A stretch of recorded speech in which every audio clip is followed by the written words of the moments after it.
साथियों, विगत कुछ समय से लगातार लोन डिफॉल्टर्स के मैटर में कॉल आते हैं और कॉल पर केवल और केवल एक ही सवाल पूछा जाता है कि सर हमारी एक ईएमआई डिफ़ॉल्ट है, दो ईएमआई डिफ़ॉल्ट है या तीन ईएमआई डिफ़ॉल्ट हो चुकी है। हम लोन का सेटलमेंट करवाना चाहते हैं, लेकिन जो रिकवरी एजेंट है वो बार बार आकर हम पर एक प्रेशर बना रहे हैं कि आप केवल एक ईएमआई आप पे कर दीजिए, मार्च महीने में हम आपका सेटलमेंट करवा देंगे। अब बार बार फोन करके लोग पूछ रहे हैं कि सर क्या हम एक ईएमआई जमा करवा दें, एक ईएमआई जमा करवा दें। हमारे द्वारा कोशिश की जाती है संतुष्टिप्रद प्रत्युत्तर देने की, समझाने की, लेकिन फिर भी शायद समझ में आता ही नहीं है।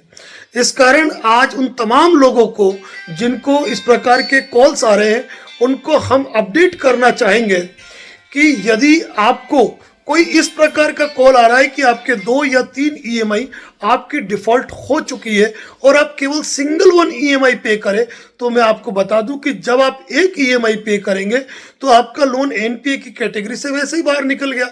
और दूसरा, रिकवरी एजेंट का मकसद क्या होता है? केवल और केवल एक ईएमआई प्राप्त करना।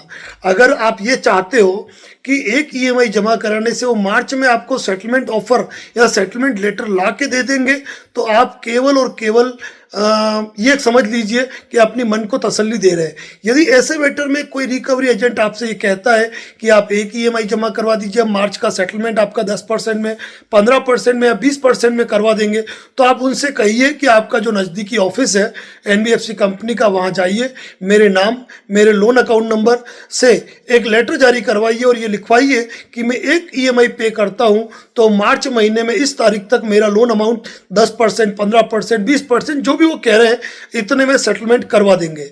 जब आप ये सवाल करेंगे तो जाहिर सा है कि उनके द्वारा ये कहा जाएगा नहीं, ऐसा तो हम लिखवा के नहीं ला सकते। ये बात ध्यान रखिएगा। फेक सेटलमेंट लेटर से भी आपको सावधान रहना है, क्योंकि सेटलमेंट लेटर आता है या इस प्रकार का कोई लेटर जारी होता है तो उसको वेरीफाई भी आपको करना पड़ेगा।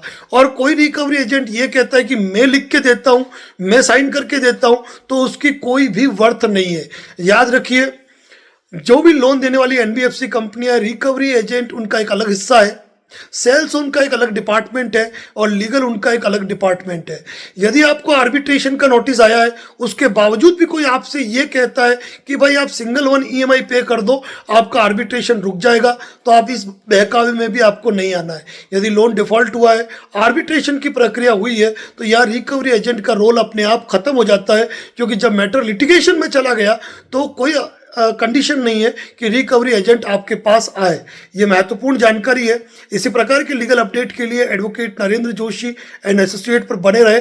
और साथियों, महत्वपूर्ण बात कह रहा हूँ, हमारी कोशिश होती है कि हम आपको बेहतर जानकारी प्रोवाइड कराएं, क्योंकि कोई भी लोन का सेटलमेंट तभी होता है जब आपका लोन एनपीए की कैटेगरी में जाए या कंपनी को ये एहसास हो जाए कि ये पेमेंट अब डूबने वाला है। केवल और केवल उसी कंडीशन में ही लोन सेटलमेंट होता है, किसी रिकवरी एजेंट के कह देने मात्र से नहीं होता है।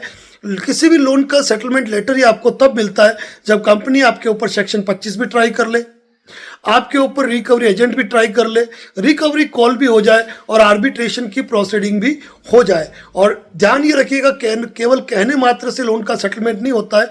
यदि बात सेटलमेंट की आती है तो आपको सेटलमेंट लेटर लेना और उसको वेरीफाई करना भी जरूरी है।